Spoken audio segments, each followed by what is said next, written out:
L'Évangile de Jean, chapitre 7. Après cela, Jésus continua de parcourir la Galilée. Il ne voulait pas séjourner en Judée, car les Juifs cherchaient à le faire mourir. Or, la fête juive des Temples était proche. Ses frères lui dirent, « Pars d'ici et va en Judée, afin que tes disciples voient aussi ce que tu fais. Personne n'agit en secret s'il cherche à être connu. Puisque tu fais ce genre de choses, montre-toi au monde. » En effet, ses frères non plus ne croyaient pas en lui. Jésus leur dit, « Le moment n'est pas encore venu pour moi, tandis que pour vous, c'est toujours le bon moment.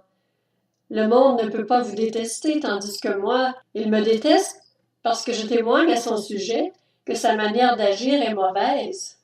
Montez donc à cette fête. Quant à moi, je n'y monte pas encore parce que le moment n'est pas encore arrivé pour moi. » Après leur avoir dit cela, il resta en Galilée. Lorsque ses frères furent montés à la fête, il y monta aussi lui-même, non pas en se montrant, mais comme en secret. Les Juifs le cherchaient pendant la fête et disaient, « Où est-il? » Dans la foule, on murmurait beaucoup à son sujet. Les uns disaient, « C'est un homme bien. » D'autres disaient, « Non, au contraire, il égare le peuple. » Personne, toutefois, ne parlait ouvertement de lui par crainte des chefs juifs.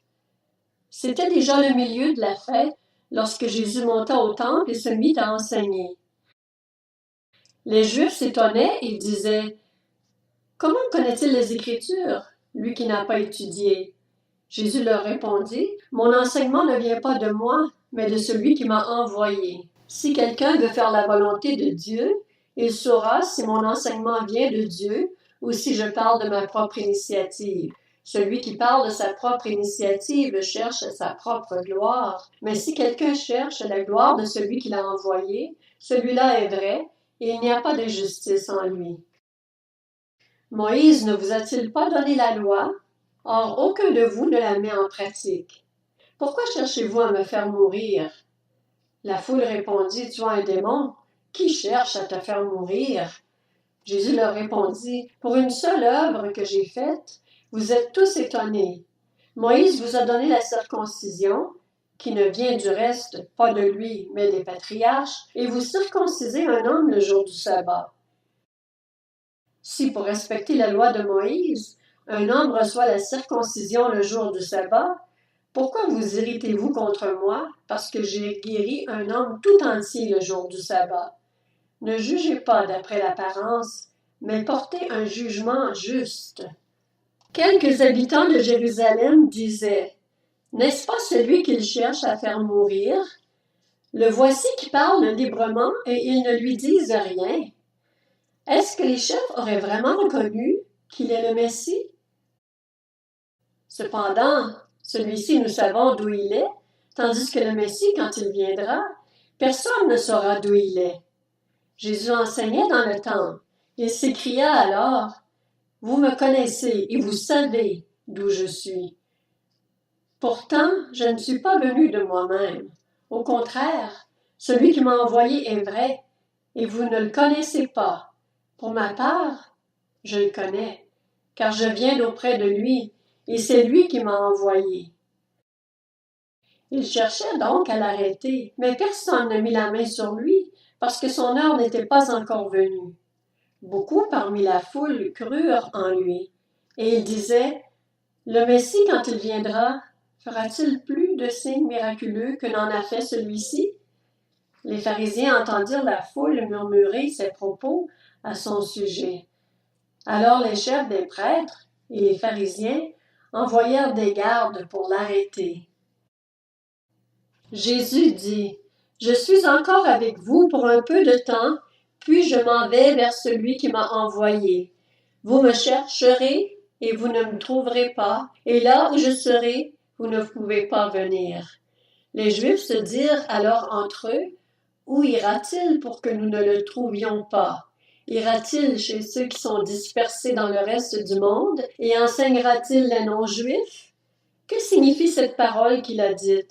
Vous me chercherez et vous ne me trouverez pas, et là où je serai, vous ne pouvez pas venir. » Le dernier jour, le grand jour de la fête, Jésus, debout, s'écria, « Si quelqu'un a soif, qu'il vienne à moi et qu'il boive. Celui qui croit en moi, des fleuves d'eau vive couleront de lui, comme l'a dit l'Écriture. » Il dit cela à propos de l'Esprit que devaient recevoir ceux qui croiraient en lui. En effet, l'Esprit Saint n'avait pas encore été donné parce que Jésus n'avait pas encore été élevé dans sa gloire. Après avoir entendu ces paroles, beaucoup dans la foule disaient « Celui-ci est vraiment le prophète. » D'autres disaient « C'est le Messie. » Mais d'autres disaient « Est-ce bien de la Galilée que doit venir le Messie? L'Écriture ne dit-elle pas que c'est de la descendance de David et du village de Bethléem où était David que le Messie doit venir? » Il y eut donc, à cause de lui, division parmi la foule. Quelques-uns d'entre eux voulaient l'arrêter, mais personne ne mit la main sur lui.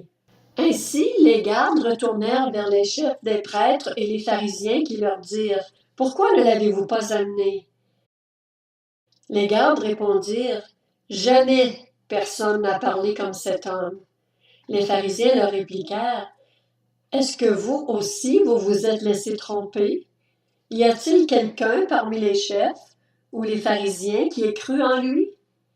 Mais cette foule qui ne connaît pas la loi, ce sont des maudits. » Nicodème, qui était venu de nuit vers Jésus et qui était l'un d'eux, leur dit « Notre loi condamne-t-elle un homme avant qu'on l'entende et qu'on sache ce qu'il a fait? » Ils lui répondirent « Es-tu toi aussi de la Galilée? Cherche bien, et tu verras que de la Galilée il ne sort pas de prophète. » Puis chacun rentra chez soi.